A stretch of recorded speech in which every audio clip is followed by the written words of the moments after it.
Hello and welcome to this week's programme. I'm here with another conversation with somebody who is new to the channel. For the first time we're talking to Dr. Damien Howard. Welcome, Damien. Thank you, nice to be here. And I should say Father Damien Howard, and I always get confused with very clever people who manage to make it in the secular world and acquire all these doctorates, and yet they're also men of the cloth and people of the faith who have their designation in that world too. But Father Damien Howard is probably what you'd prefer to be, I think, appearing on here, certainly a faith channel. In this context, I think that's a good. Absolutely. And you're currently at Haythorpe College. Haythorpe College, part of the University of London, that's right, down in Kensington.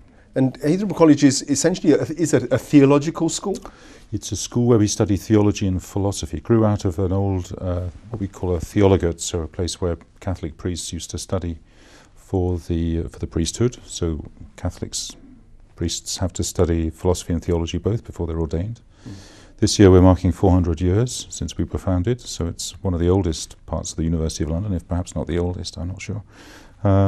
So that's where I work and that's what we do. Yeah. Goodness me, that means that we're going back to the era in Shia tradition of perhaps even around the period of Mullah Sadra, perhaps. Absolutely. And looking also at the time when perhaps Cambridge and Oxford was emerging. A little after that, 400 years ago. We're talking about the 17th century. Really. Sure. It's interesting just to place it in history, and the fact that it's a theological school that also studies philosophy and the like gives it a similarity to centres like Najaf and Qom. Yes, absolutely, in a way. Absolutely. I mean, obviously Haythorpe in Kensington is nothing like a. Yeah, it's not quite Najaf and Qom. No, indeed. It's just a Catholic college, but it has a certain history. I suppose what's interesting is that it was founded on the continent of Europe at a time when it was impossible to be a Catholic priest functioning in England, and so all the seminaries, all the places where Catholic priests would have trained were over in the continent of Europe. So it started in what's today Belgium and France, and then eventually came back when it was safe for Catholics to practice their faith here once again. Sure. So Catholicism is the key focus. Catholicism in Britain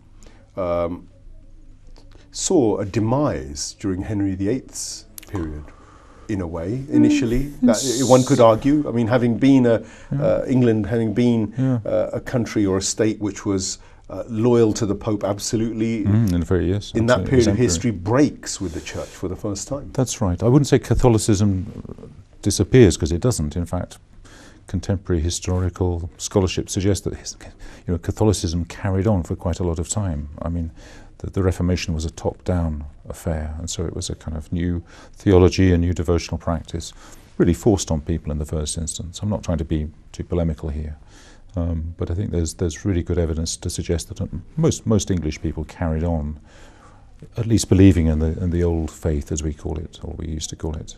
I mean, the monasteries were attacked. I was recently in the Wye Valley, and there was a monastery which was the remnants of Henry VIII's, in a way, persecution at that time. Yeah, so it was a tremendous act of religious vandalism, and whatever one thinks of some of the excesses that were probably taking place in some of the monasteries, but no, it was a huge destruction of religious culture, which changed this country forever. Even though the institution, the government or the governance of the country was dictating something different, the people didn't overnight change into Protestants. No, and don't forget, within a few years, Mary Tudor was on the throne, and she took the church back into communion with Rome. So that was the last time we were a Catholic country under her. So it's after her reign that things, Elizabeth I comes along and really consolidates the Protestant settlement. And yes, I mean that really does represent a big change.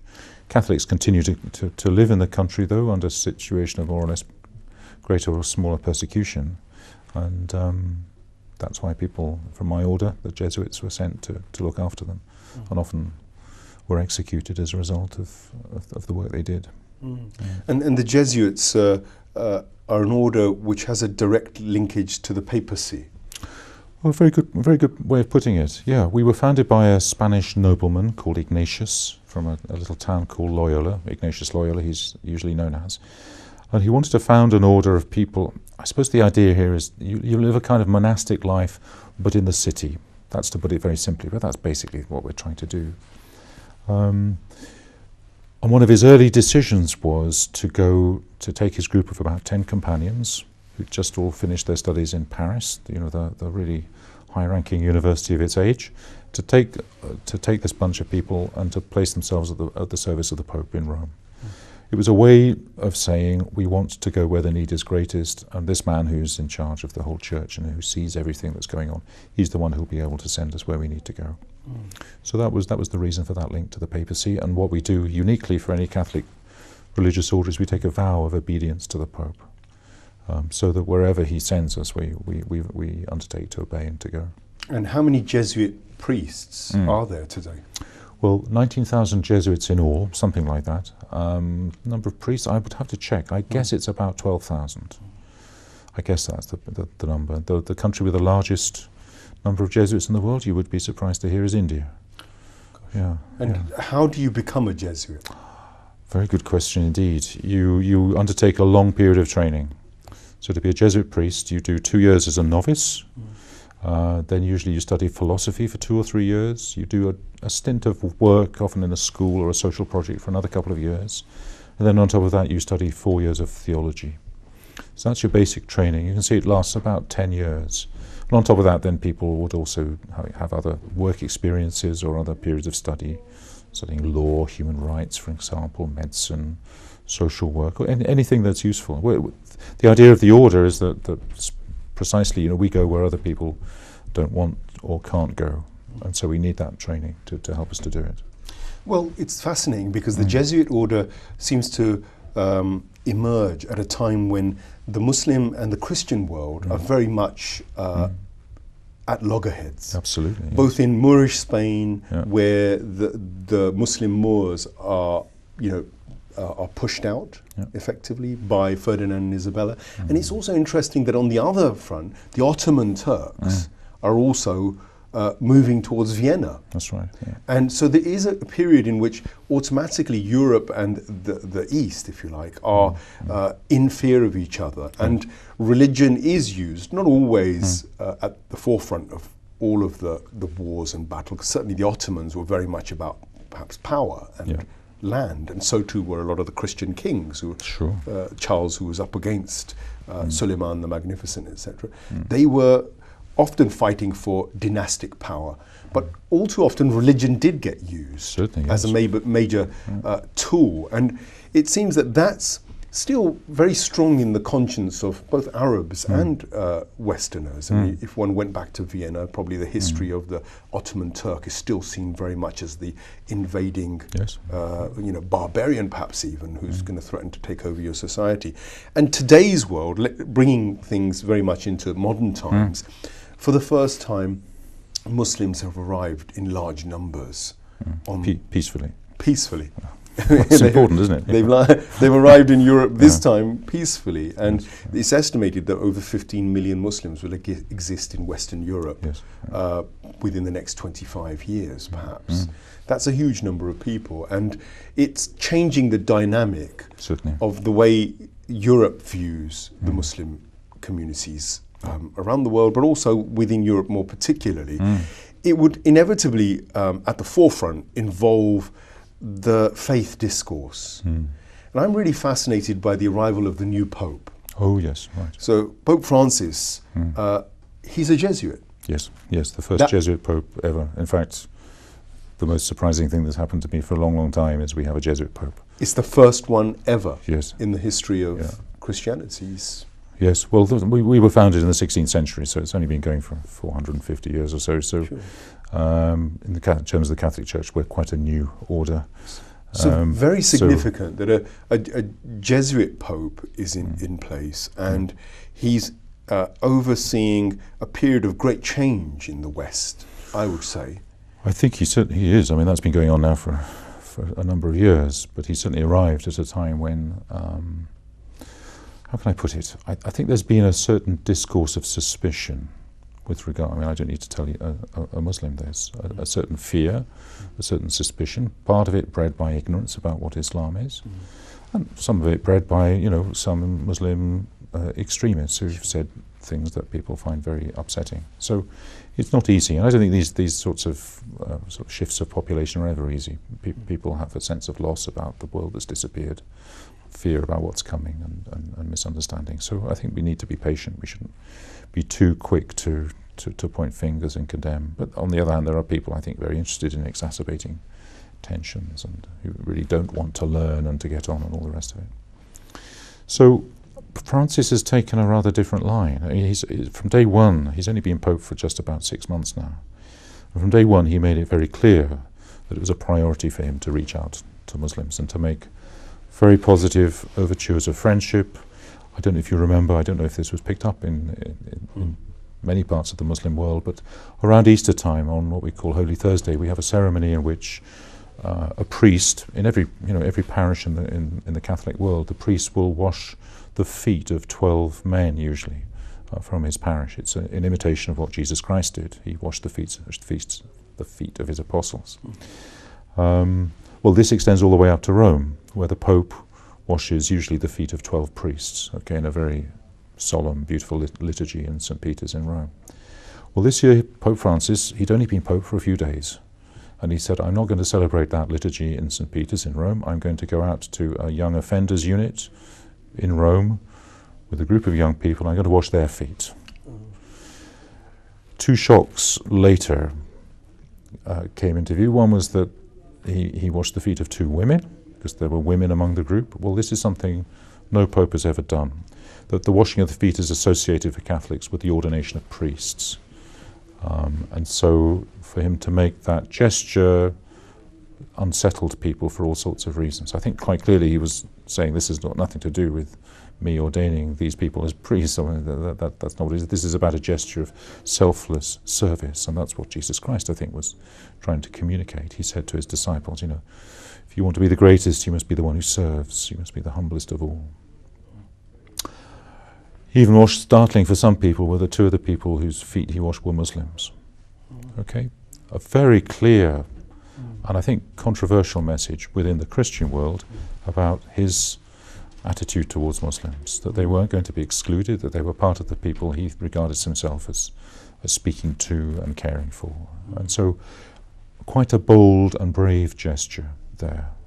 Hard for me to communicate how shocking that was for some people. Was that picked up in the Muslim world? It wasn't. I don't think it was picked up as much as it perhaps ought to be.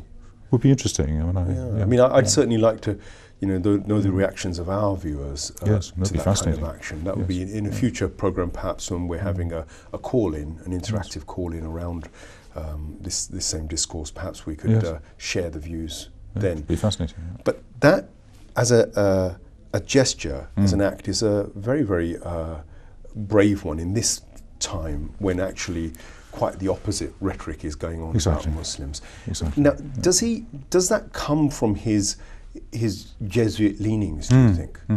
The service, there seems in it to be an element of service in there. The service element, I would have to say, is Christian. I don't think any Christian, well, there are always exceptions, aren't there? One shouldn't make generalizations too easily. But I can't imagine too many Christians saying, no, this life is not about service. I mean, that's such an important aspect of Jesus' teaching and ministry. He said he came not to be served, but to serve. That's really clear.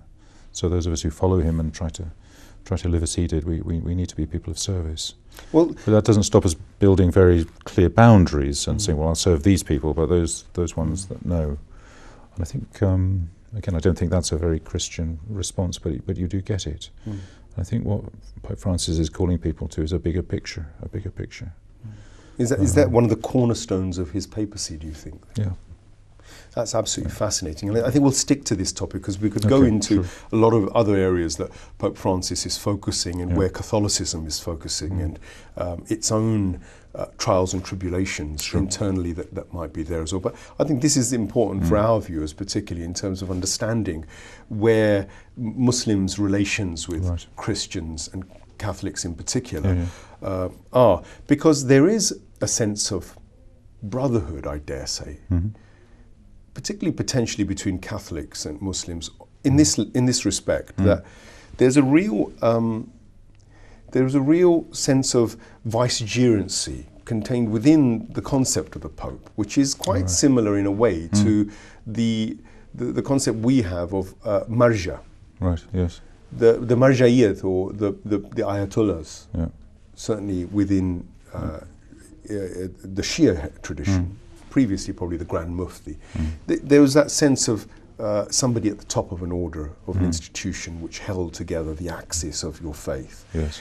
And for Catholicism, it seems to me that that's what the figure of the Pope is. And I remember very famously Ayatollah Khomeini sent a message to the Pope of fraternity and moving together and almost sort of inviting along the Abrahamic way and the way towards solving the world's problems. But of course, Ayatollah Khomeini was a hugely political character, as well as a mystic. Sure, yes. And as well as a sort of Western people don't know anything about that. Yeah.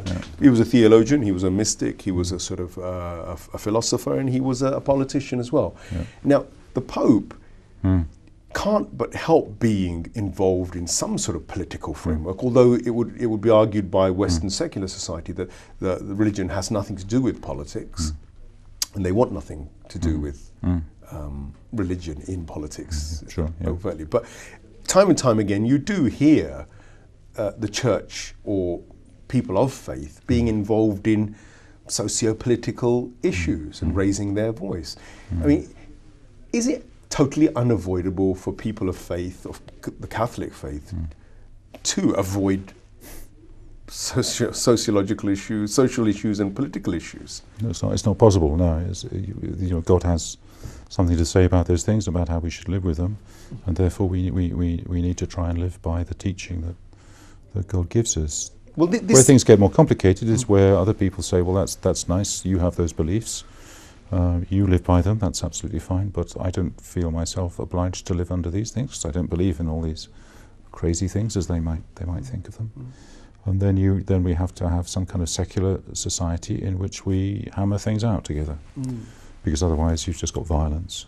And so the Catholic Church accepts the idea of a secular state, but not secularism as in religion has to disappear totally from the public domain. That's just impossible. And we all know that if you do try and force it out, it will surface somewhere else in a very unhealthy way. It's an inherent need. It's just, it's something we all feel about, whether we are religious or not. We all have matters of, as the great Protestant theologian Paul Tillich talked about, of ultimate concern. There are all things which we regard as the most important thing of all, whether it's the emancipation of women, or a certain understanding of freedom and autonomy. I mean, those are secular ultimate concerns.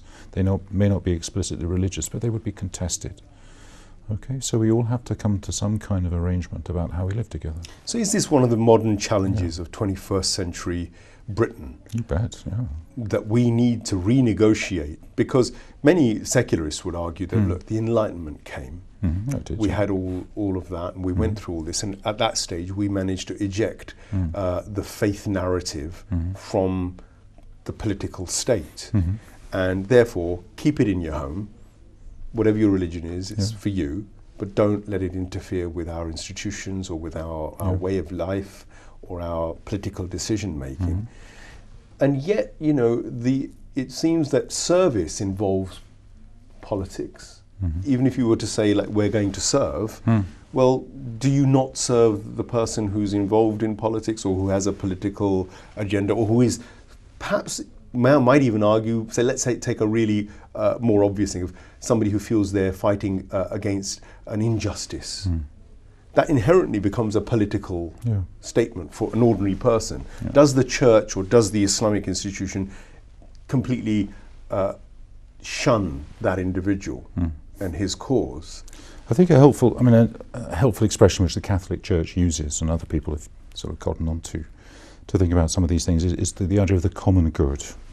Yeah? In other words, the Catholic Church has no interest whatsoever in building a theocracy. Okay, well, it's not about taking over society or in forcing anyone's beliefs on anybody else. But it is to say that we are committed to the idea that actually there is something that our society can aim at and achieve together, and needs to try and achieve. And that's what we call the common good, a situation in which everybody wins, because there are certain things that need to happen to keep us a healthy society. Now, what that is and how you get there is another matter. It's not as though the Catholic Church says, well, this is the blueprint, this is what you need. But there are certainly things that you require in terms of virtues and institutions and understandings among people, just to enable us all to work towards that. It seems to me that's a rather helpful way. I don't know how Muslims would feel about it, but thinking a little bit about there is this good that we are aiming out to achieve for this society, and we are to play our part, and we are to aspire to contributing to this and helping other people to contribute to it. None of us are going to exclude each other, you know, whether it's religious people excluding people we disapprove of, or secular people excluding the religious voice. No, we actually can all contribute to this, I suppose under the condition that we accept that no one is in charge. And I think that's what a positive view of secularism is. It's not that one group in society gets to make the rules and the rest of us just have to knuckle under. It's that there is actually a basic common good for the whole of society, to which we all are called to contribute in our own ways.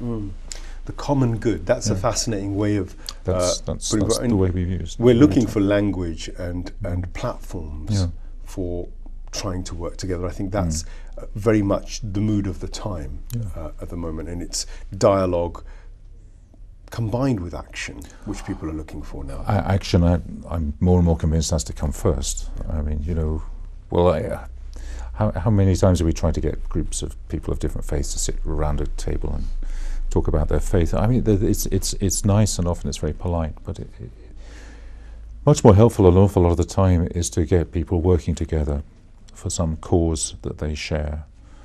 And what happens is they build up trust and curiosity and understanding, and bit by bit that dialogue that you had hoped for but seemed never to come actually does start to take off. That's really interesting. So I think the action is actually needs to come first. And I think a lot of groups are now cottoning onto that.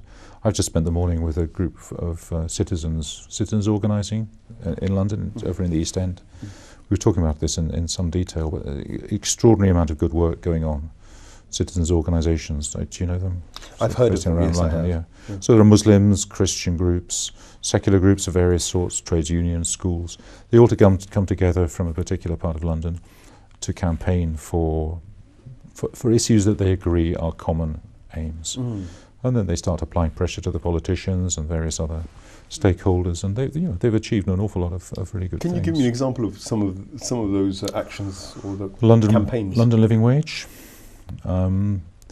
They persuaded the Olympic Games, when they were held in London last year, to offer a whole lot of jobs to local people.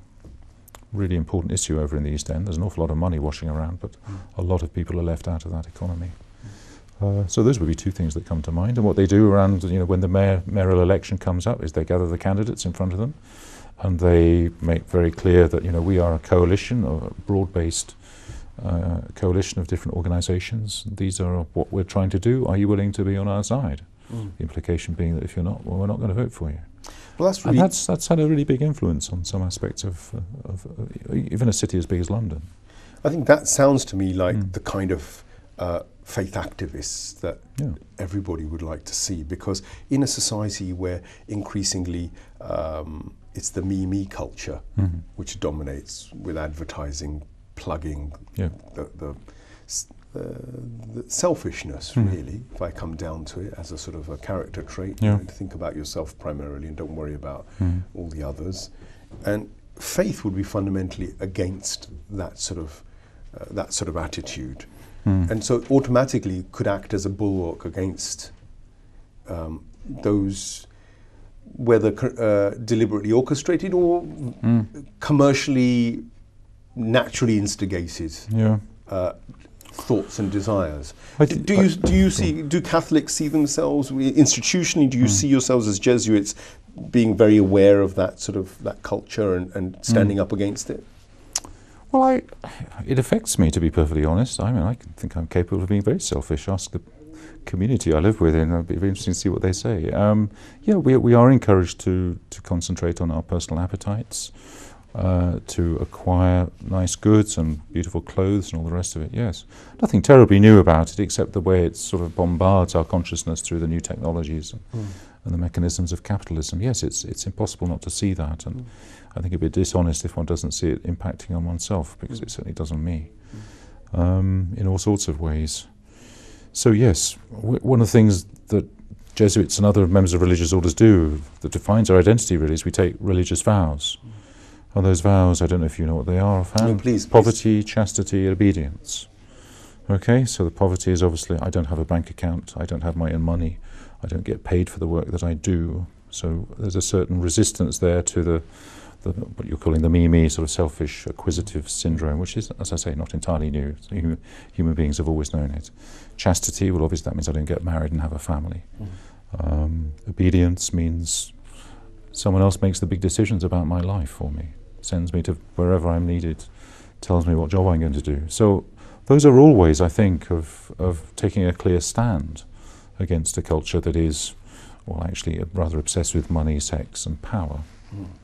That's for people who are not of faith, those are enormous undertakings for a human being.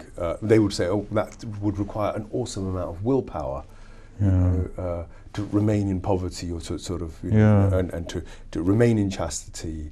And and obedience is also submission. In other words, so Muslims immediately equate obedience with the word submission to the divine will. Yes. So that would resonate. I think certainly for Muslims, the idea of poverty would resonate. Although you wouldn't believe it from some of the way some of our actions. Indeed. I wouldn't want to. I don't want to give you the impression that I live in a cardboard box on the Battersea Bridge either. I mean, I live in a fairly comfortable house. It's not luxurious. But I suppose the point is not so much that I live in sort of destitution, which it's not that, but there's a certain to simplicity. Keep a humility. Well, it's about a certain simplicity. It's about a certain. It's not getting caught up in the world of stuff. Pope Francis is a good example. I don't know again if you've been seeing some of the things he's been saying and doing, but to be Pope is to be, a world figure, and it's to have access to an incredible wardrobe of beautiful vestments. And well, he hasn't. It's not as though he hasn't sort of sent them all down to the Oxfam shop to be sold off, but he's trying to show that there's a simpler, better way of being Pope. Simplicity. So he lives in a very simple room with hardly anything by means of possessions. He's got a second-hand car now instead of a sort of some of the swanky cars that popes have driven around in.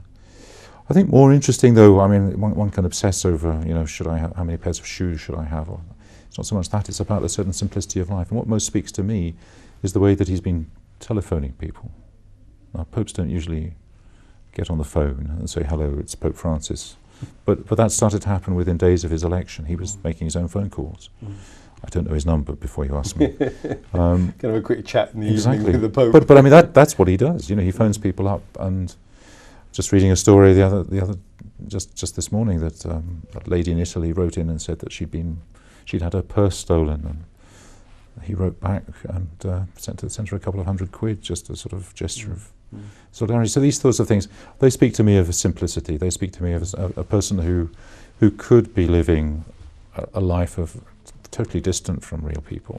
I think that but would actually resonate. Chosen to stay in touch with that would resonate very positively with Muslims who also would recognise those character traits and those values that he seems to be projecting there. Well, they're universal, aren't they? They're about being human. They're about absolutely caring in a very simple way. But in an age where it's very important to make that statement, in an age where actually increasingly the media is invading us with all these other images of not going that way, and it's almost. And we've created a whole celebrity world which seems to live at 6 feet off the ground, in which people actually get quite badly hurt, don't they? Yes, and then the scraps are left to social organisations and whatever to pick up, but actually the damage that is initially done, nobody's in the business of prevention.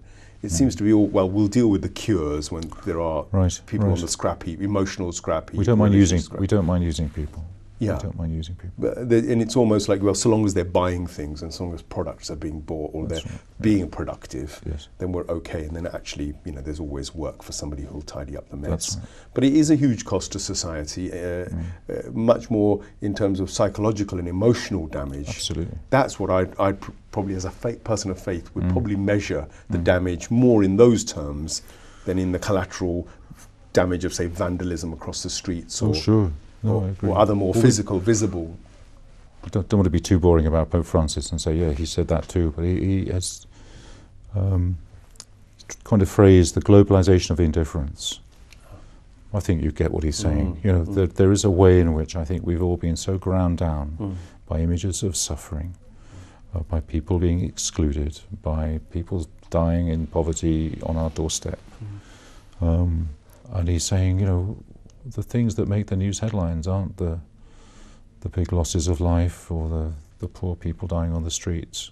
You know, other things we're worried about, the interest rates and all the rest of it. Not that those things aren't important, but there is a real loss of human perspective there. And the first place he decided to visit outside of Rome was a little island called Lampedusa, out in the Mediterranean. It's a very important place because it's where a lot of migrants from Africa trafficked on very dangerous boats across the Mediterranean. It's where they end up. So there's a detention camp there which he visited, and he gave his blessing to people. He spent time getting to know them. He encouraged the Italians who live on the island to be hospitable and thank them for all that they're doing. But he obviously thought that was the place to go.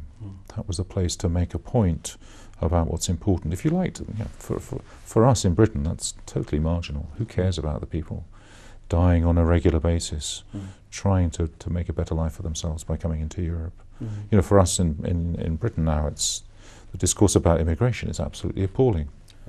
All parties seem to be in agreement. Yeah. It's a vote winner. It's a vote winner if you reject immigration in a very sort of almost inhumane way. It has to be done in an inhumane way. You know, these people are criminals and scroungers, illegals. You know, think of all the vocabulary that we've got to talk about them. I think coming back to this idea of triggering change, and leaders are there to really catalyse the change, to speed up those processes.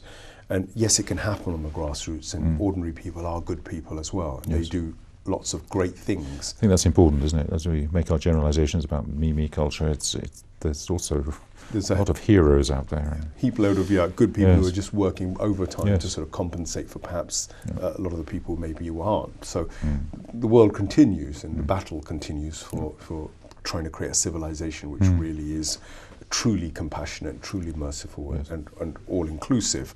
But these are objectives that both Islam and Christianity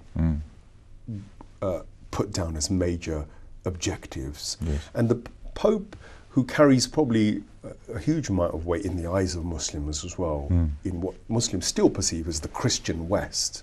I think it's still very much seen in the East. It's not quite right, is it? No. But that's right as a perception. Yeah, there's a little catch-up to do there about the level of influence and weight that the Church carries in the West today, which it possibly isn't quite there in amongst Muslims' mindsets at the moment. But let's say, for the sake of argument, the Pope does have influence. And one of the ways that you'd influence is on the grassroots. The other way is also to reach out to people, your peers, people who are your counterparts, the Dalai Lama, the Ayatollah, the Grand Mufti, etc. Is that a process that the Vatican is considering or is involved in? Well, it's been involved now since the 1960s. 1962 to 5 was the period during which the Second Vatican Council met and issued a whole lot of new documents, bringing the Church's teaching. You know, it didn't change the basic message of the gospel at all. It couldn't, or basic church teaching either, but it did, you know, help to update things, address a new situation, which the Church really hadn't done for a considerable period of time. So would the Pope consider, I mean, countries like, for instance, Iran, who get politically pinioned for being the pariah, the other, not quite complying with the rules of maybe a lot of the superpower states, if you like. It's ostensibly a theocracy, and ostensibly a Shia Islamic theocracy, but to even mention the word Ayatollah Khamenei, perhaps, to a Westerner would immediately say, oh my goodness, you're talking about some fanatical mad person who's... That's the perception. Would the Pope get beyond that kind of perception? Oh, sure. Oh no, there have been serious contacts between the Vatican and the authorities in Tehran for some time now. And there's a regular dialogue between scholars from Qum and Tehran. I was in a delegation myself only this time last year, actually, in a delegation of the Vatican and a delegation from Iran met together. We talked about the theme of justice. We spent 3 days together. Fascinating, very, very enriching. No, there's plenty of contact between leaders of those at that level. The institutional heads. I don't think the supreme leader of Iran has ever met the Pope. I stand to be corrected on that. I don't think that's ever happened. But no, the contacts are there. Yeah, I think they have been for some time. From the people's point of view, I think that would be a really healthy dialogue. That would be a healthy thing to see, that people at that level were capable of... But really people aren't that interested. I mean, the story's there if they want it. It's like citizens organising as well. I mentioned, you go into a citizens' event and you'll see a group of Sunni Muslims, for example, and Shia Muslims and Catholics and Protestants and a whole array of different people, Jews, Hindus, everything, all walking around, getting onto each other, greeting each other as friends, brothers and sisters. The media doesn't tell that story. It's not because the story isn't there to be told, but it just doesn't fit the media narrative. So, and likewise, the fact that the Catholic Church and all the churches have been involved in serious dialogue now for decades. Well, the media isn't interested in telling the story. So because it is a very positive story. Because it does give people the impression it isn't happening. Yeah, the old story is that, here are two missionary faiths, evangelical faiths, locked in crusades and jihads, almost perennially into the modern age, if some people have you believe it. But in reality, isn't it the case now that actually there's a lot of commonality in terms of platforms about values and about the way society works, as you've pointed out, that actually there are many, many areas that we need to have greater coordination even, perhaps. Dare I say it, that's an interesting word to throw in the mix. I mean, at least we need to get to know each other. I mean, I'm a theologian of some sort, not a particularly high-level one, but I mean, the kinds of questions I'm interested in asking, honestly, don't concern most people. What's really important, it seems to me, is that there are Christians who know a little bit about Islam, and there are Muslims who know a little bit about what Christianity really is. The old danger would have been that... We actually don't know that yet. We're not at that stage yet. So there's a lot to do, really, in that sense. There's an awful lot to do. I mean, I mentioned being at this meeting the last couple of days, and I mean, a really wonderful Muslim woman who does an awful lot of good work referred to going into a Catholic church and seeing the idols there. Well, I was, the Catholics immediately were froze and thought, she thinks we worship these. These are statues, they're visual representations of something. We don't worship them, there's no sense idols. But she, even after a considerable experience of Christianity, she still hadn't quite got that out of her mind. And so, if that's the case with somebody who knows quite a lot, it's going to be more the case with most of us who really don't ask questions about there are, however, Dr. Damian, there are forces within these faith traditions and others which are turning to a much more fundamentalist, as the modern secular media puts it. Yes. They use that terminology to say basically what they mean is people who are fanatics and who don't want to compromise. And they do exist. What proportions? Very, very little. But they seem to be making an awful lot of noise, and the media love to amplify that noise. And they also seem to catch the headlines through lots of explosive, actions, not only words, but actions. So how do you see the Catholic Church being able to counter that that fraternity? Gosh, I don't think we have any particular answer to that question, except to try and be good Catholics. And we have our own, I don't know what the word is, I mean, people who are uncompromising. I'm not sure if compromising is quite the right word. I know what you mean. In a sense, you don't want to compromise on what's really important. For a Christian, it's not about compromise. I mean, living love for one's neighbour to the full. You don't want to compromise on that, but it doesn't mean shoving your faith down their throats. In a way, it's about engaging a relationship with people. Coming away from the more thorny issues and looking a little bit more positively, and thinking about these great Abrahamic faiths as reaching out to the ordinary public to help them to come towards God, to come towards Allah subhanahu wa ta'ala, in their own particular ways. Yes. I think that ability to see the faiths in that light is probably truer in the 21st century, rather than seeing these two great faiths that want to convert people into their kind of doctrine or dogma or their way of thinking. Although you can't take that away, because ultimately, if one believes in one's faith, you have to have, very clear-cut, solid principles and perhaps doctrines and dogma. That's only natural. Do you see people of these faiths over the next century or so moving towards this kind of understanding that we're all trying to just bring people back towards the sublime, one way or another, and to get beyond the more superficial differences? Is that the hope you have, or is that the future you see? Gosh, I don't look into the future. Maybe I ought to do it more. I find it very difficult to know where we're going.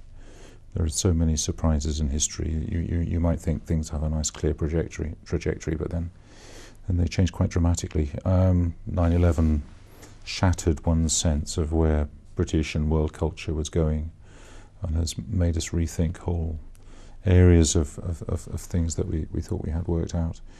I'm attracted to the idea of the different faith traditions living lives that are vibrant, shining examples of holiness, and drawing people to them not by threatening them with hellfire, but by the desire people have to be holy like that, and to be part of that community that's radiant and alive. And that's, I think, what really converts people. That's what really draws people into a new faith.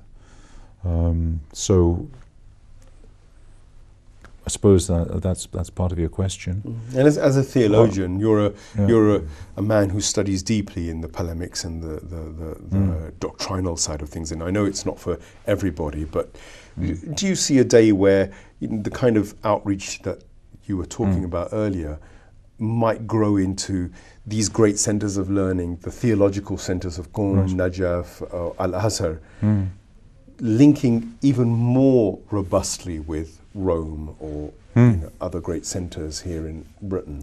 It would be wonderful if we got to the stage of mutual trust and understanding, that we did have regular exchanges and regular meetings and seminars, and we were sending students to each other. I mean, that would be a fantastic thing to aim at. It's not that we're going to water down our own faiths. I don't think that's what happens when people meet sort of someone from another religion. Actually, your identity gets stronger, your commitment is usually more exuberant and joyful as a result. But that would be a wonderful vision, yes.